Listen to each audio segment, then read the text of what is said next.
and today's tutorial I'm going to show you how to hopefully resolve if the Safari web browser is unable to work or load websites on your MacBook device. So this should hopefully be a pretty straightforward process, guys. And without further ado, let's go ahead and jump straight into it.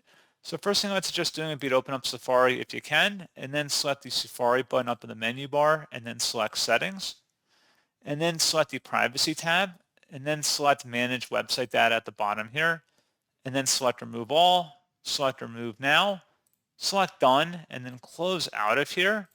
Open up the Apple menu icon in the menu bar and select System Settings.